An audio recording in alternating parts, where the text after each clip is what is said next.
to the lifestyle segment of the weekend show where we will be discussing World Blood Donor Day 2024, with this year's theme being 20 years of celebrating giving. Thank you, blood donors. This theme highlights the appreciation for blood donors. And joining me to discuss this, we have Bakari Ayobami, who is the program manager at Haifa Health Initiative. Good morning. Good morning. Thank you so much for joining me today. Thank you very much for having me. All right, so World Blood Donor Day 2024. Can you speak to us about the theme? So today being 20 years that the day has been celebrated in the world, and this year is just about thanking the donors because they are like the lifeline of the society. They've kept the nation, they've kept the whole world moving at the end of the day because blood is the one thing you can manufacture. So we still have to deal with living donors, life donors to save people's lives. Okay, before we get deep into it, in the Nigerian context now, a lot of people fear donation, fear donating blood because of one or two things. Could you speak on that? So I think the problem with Nigerian blood donating culture is more about myths, not the fear in particular. So there are people that are actually very scared of needles. But I think after the first donation is something you can get over. I'm not going to say it is not. There's little pain involved, but it takes maybe 15 minutes for one blood pint to be donated. So the fear about the needles, it happens. So that, but the common myth, there are a lot of. I think our culture is based on, oh, do not touch blood. Yeah, you have or what are you using the blood for? What are you using the blood for? Yeah. So we've had different questions. So what happens to my blood after it has been donated? And we tell them, you don't even know whose person's life this blood might be saving. It could even be your own at the end of the day. Because people that require blood did not wake up one morning and say, oh, I need blood, give me blood or something. Something happened and there's a need for blood. The doctor will tell them, oh, you need to be transfused. So that is why they need blood. So sometimes when we tell donors like, oh, you need to donate blood, they're like, oh, but the funny part about it is until they now need blood, then they understand, oh, I don't even know blood is like this. So, oh, please, can you help us get donors and everything? And I'm like, you have to donate. It's not, I don't manufacture, I don't have a blood bank at the back of my house. I cannot just go and fetch blood for you.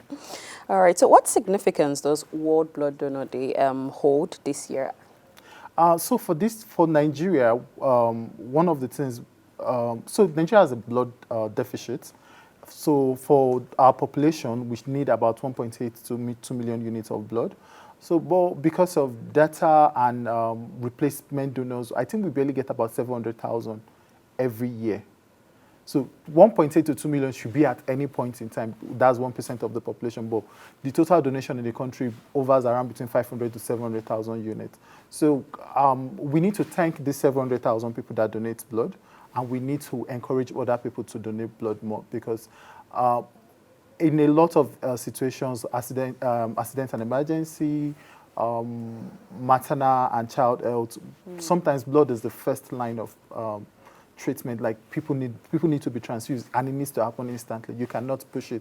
Blood is not like, oh, you're waiting for medication. If there's a need for blood, then it needs to happen at that moment. So we need to encourage other donors to come out and donate. As in, the blood is in your vein, it was given to you. So I think you can actually give it out to other people also and save their own lives. So how often can one donate blood? Because I remember the first time I donated blood, it was for a family member, and I didn't think twice. And luckily, I'm a universal donor.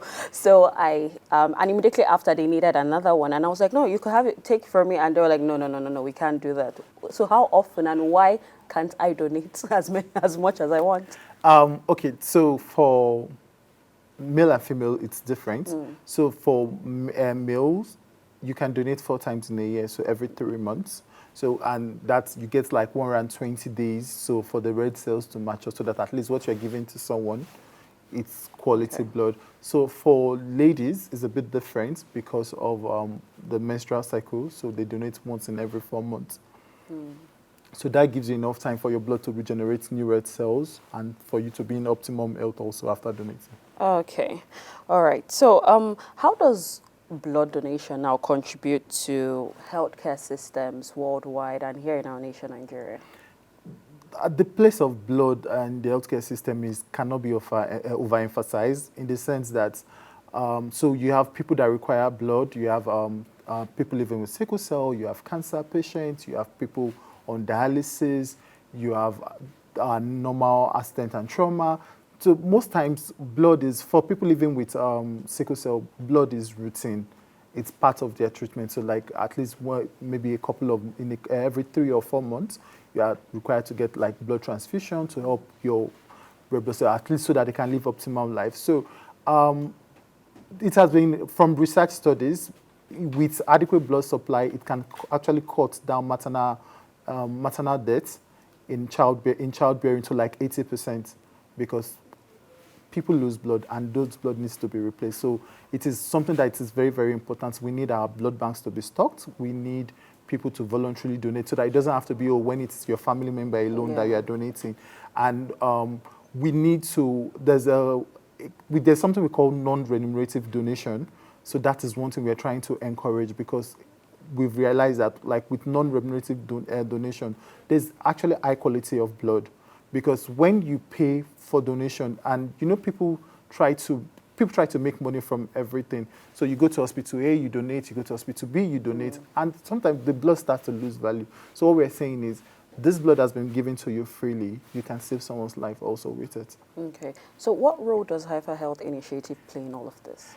So IMA Health, one of our major goals is to bridge the blood supply gap, and we do in a couple of ways. We do awareness, we do physical blood drives, we do policy influencing also concerning blood areas. So awareness is like two-pronged. Awareness is what I'm doing here. We do a lot of social media activism also. So like to tell people like, oh, please come out and donate blood. And we do emergency donation also. So we have like a database of emergency blood donors.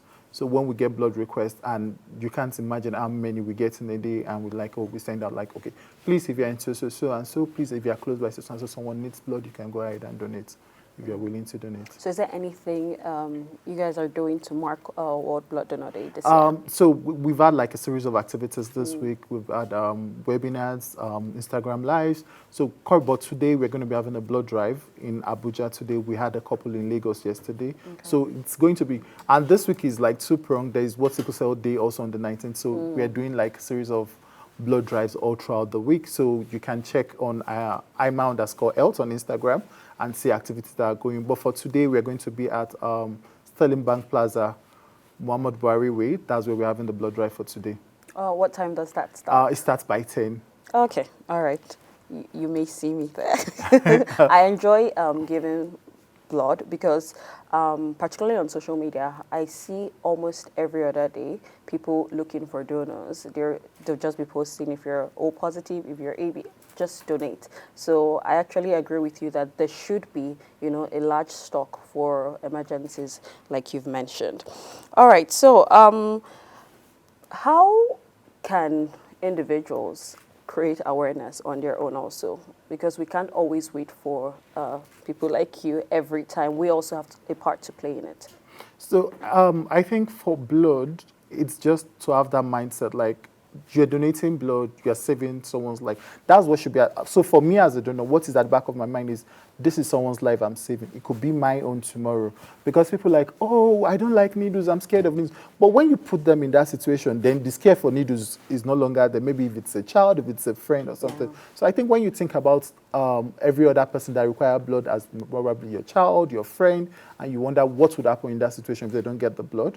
So I think each and every one of us can be an advocate of blood donation. Like you can tell your family members, people that are able and willing to donate.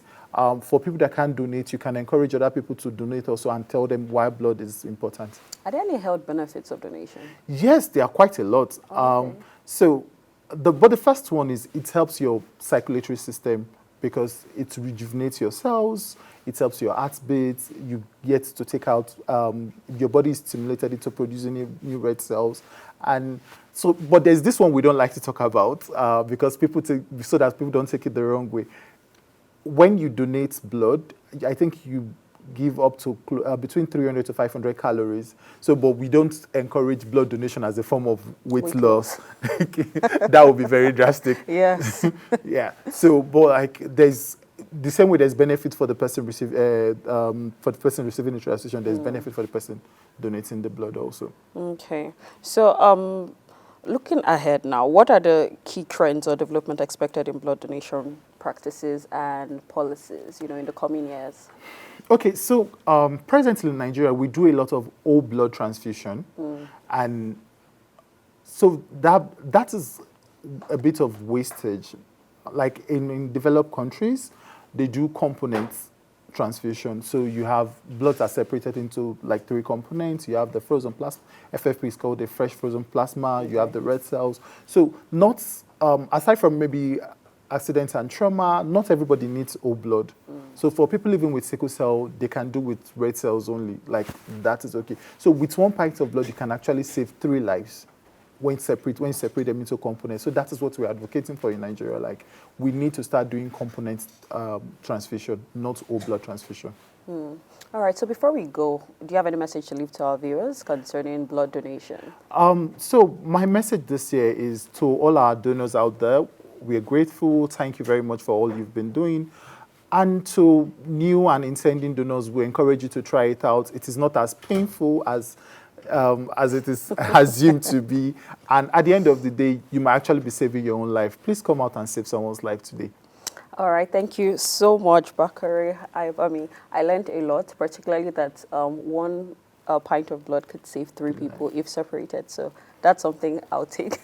I'll take you from this discussion Thank you today. very much. Thank you very much. Could you also reiterate on today's activity here in Abuja? Okay, so for Abuja, we're having a blood drive with Cafe One. That is on Muhammad Buhari Way, opposite Nikon Insurance Building.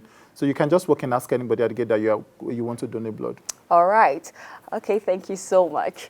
Thank you also to our viewers. We have a lot more in store here on The Weekend Show, so don't go anywhere. We'll bring you more shortly.